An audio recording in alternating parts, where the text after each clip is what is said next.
Hello and welcome. I'm Ijoma Onyato. Tonight, experts brainstorm on ways to drive Nigeria's sustainable agenda to achieve the UN SDGs by 2030 at the University of Lagos Alumni 50th Anniversary Lecture.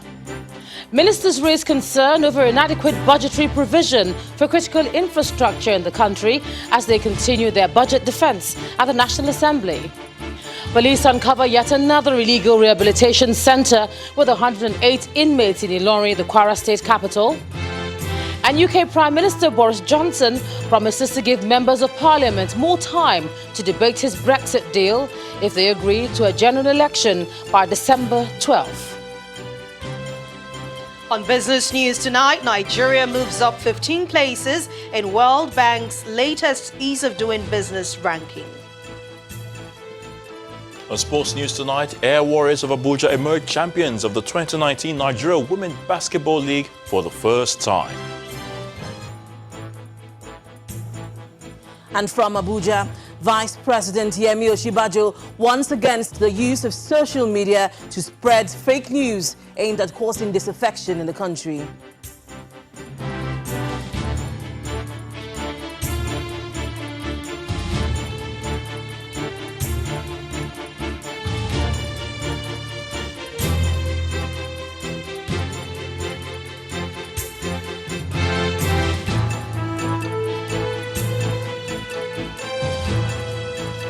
Driving Nigeria's sustainable development agenda and how the country can achieve the goals by 2030 is the focus of the Golden Jubilee Lecture of the University of Lagos Alumni Association, which held today at the university's main campus. The guest speaker, Dr. Kande Yumkela, who is the Special Representative of the UN Secretary-General on Sustainable Energy for All, says Nigeria has been setting targets and failing to meet them, despite the country's huge resources and potential. For him, Nigeria can accelerate the achievement of the SDGs by investing in the knowledge of its young, vibrant population. Not all doom and gloom. The opportunities you have in Nigeria, even some European countries will want it. You are the 26th largest economy in the world, about $500 billion, right, GDP. McKinsey projects that it could be 1.6 trillion by 2030 if you grow at over 7%. Yeah, you could be 1.6 trillion. But to do that, you need to grow fast. Good public policy, infrastructure, financial intermediation, skills. You need all of those SDG elements, infrastructure, to be able to reach it. Another investment of about $1.5 billion of investment can move some of your sectors if those are committed. And you need an energy revolution. Yeah? They estimate that you could have 160 million households here that have real purchasing power. That's a huge market. Nigeria, you have a lot to be proud of. A lot of things. That's why we admire you. But you are not there yet. You are not where you're supposed to be. Fortunately, you have the right people. You have some very rich Nigerians who are innovating. I meet them in the World Economic Forum, other places. People ask them for ideas.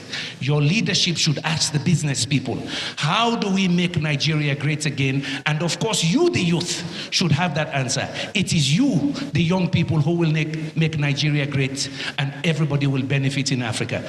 If you don't engage in having the leadership that will transform your country, you will be worse off than us. So I see some of these youth only wanting to listen to music.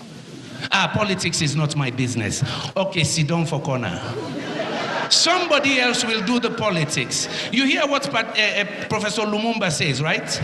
Those with ideas are not leading. Those without ideas will lead you. That's why you must engage as youth. Because it's about your destiny, your future.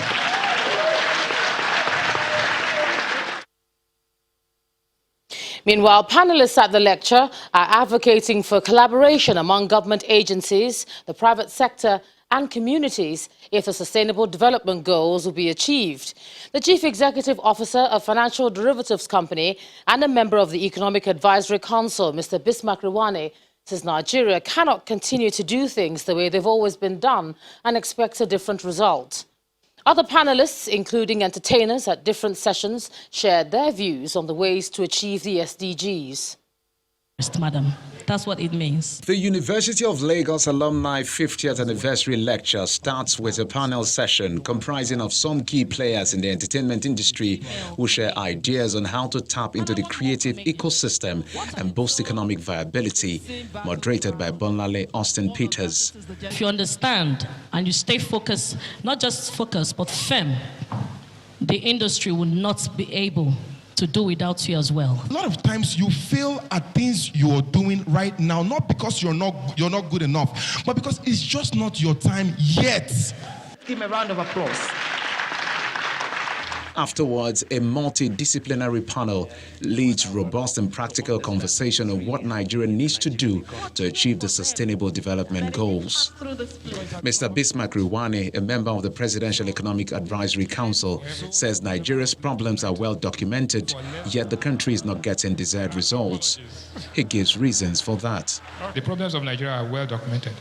The question is, why is it that we keep on doing the same thing and expect a different result? Why is it that in spite of all that we have done, we seem to be working our way down the ladder of success? For the Senior Special Assistant to the President on Sustainable Development Goals, participatory approach is necessary to achieving the MDGs. There must be integration of SDG into policy, plan and program of every government, both at the national, at the MDS level, then at sub-national level, even to the local government. The submissions of the presidential aid were also corroborated by another panelist who highlights the roles of partnership in achieving the goals. We have different sectors that feed into our achievement of the SDGs. If these different sectors don't work together, nothing is going to happen. The Sustainable Development Goals, SDGs, a collection of 17 global goals set by the United Nations General Assembly in 2015 for the year 2030, was adopted after the expiration of the Millennium Development Goals, MDGs, which many countries failed to meet. And talking about the Sustainable Development Goals, the United Nations Resident Coordinator for Nigeria, Mr. Edward Callon, believes Nigeria has the capacity and resources to achieve them by 2030. Mr. Callon, who was speaking at the commissioning of the UN House in Abuja, explained that the government needs to mobilize the required resources and adopt an unusual approach to achieve the goals.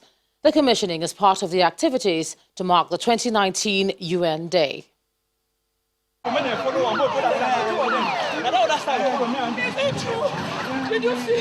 August 26, 2011 remains a dark day for the United Nations system in Nigeria, following the terrorist attack on the UN building, which claimed the lives of at least 23 people.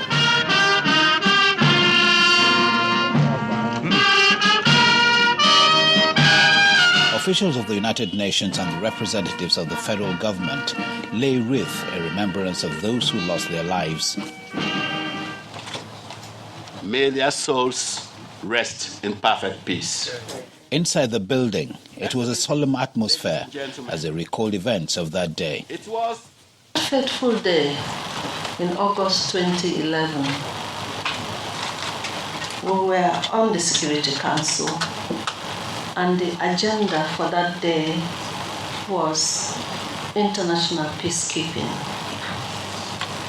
You can imagine the pain of having to appear before the world at the news stakeout in the Security Council to explain to the world that what has happened is not in our character.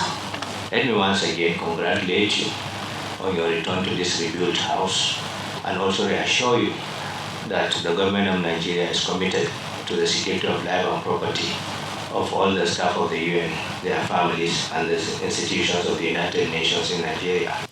The United Nations Day provides an opportunity for a reflection, and this 74th anniversary serves as a reminder of the targets set to facilitate development and eradicate poverty. Many have asked and are still asking the question whether Nigeria can meet the Sustainable Development Goals. I want to assure today that the potential exists, and the country needs to mobilize all actors in a business unusual approach. Nigeria has the human and material resources available to drive this movement towards building a better country if we all work together.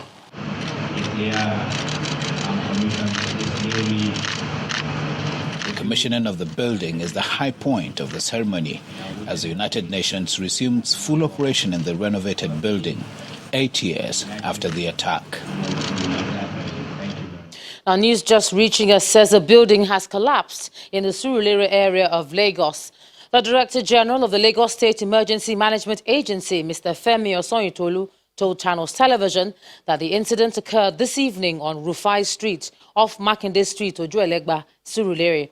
He said that so far 5 persons have been rescued from the site, while LASEMA has activated the Lagos Emergency Response Plan for all first responders to move to the site of the collapsed building. He also asked residents within the vicinity of the collapsed structure to stay calm and allow emergency responders do their job. The budget defense sessions continued in the Senate, with ministers and heads of government agencies expressing concern over inadequate budgetary provision for critical infrastructure. Our correspondent Linda Akibe reports that some ministers are advocating measures to bridge the gap between inadequate releases and yearly deficit in capital budget financing. 2019 budget appropriation. The majority of the heads of federal government agencies who have been appearing at the National Assembly for budget defense sessions in the last few days, the story is the same. The 2019 budget. Poor releases of funds in the 2019 budget and inadequate allocation of funds in the 2020 budget. Capital expenditure. The Inspector General of Police makes this painfully obvious as he defends the budget of the police at the Senate. He paints a worrying picture of woeful release of funds for overhead in the 2019 budget, as well as extremely inadequate allocation in the 2020 budget. This is as Nigeria grapples with significant insecurity in virtually every part of the country. Arising from these limitations occasioned by budgetary revenue constraints, some of the requirements that will enable the force to perform optimally are not provided. It implies that the entire sum of 9.2 billion projected for all subheads in the overhead cost for police formation and commands in 2020 budget is not even enough to provide minimal fueling and maintenance costs for police operational vehicles for 4 months. The idea. In another meeting room, the Minister of Works is also defending the budget of his ministry. He's also worried about the problem of infrastructural deficit across various sectors amidst scarce resources to fix them.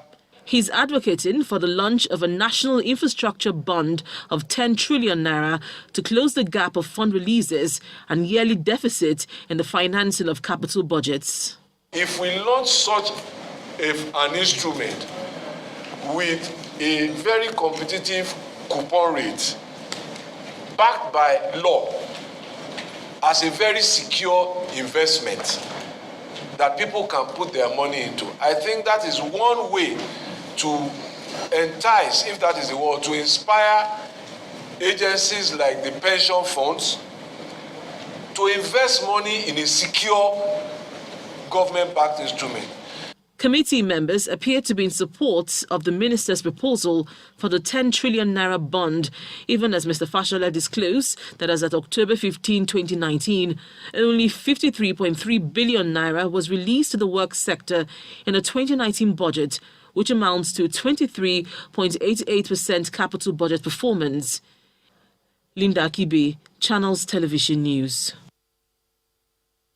In part 2, after the break, more on the budget defense sessions. Plus, EFCC rearraigns former INEC chairman Professor Maurice Iwu before the Federal High Court in Lagos over alleged 1.2 billion naira money laundering. And that's in a moment. Do stay with us.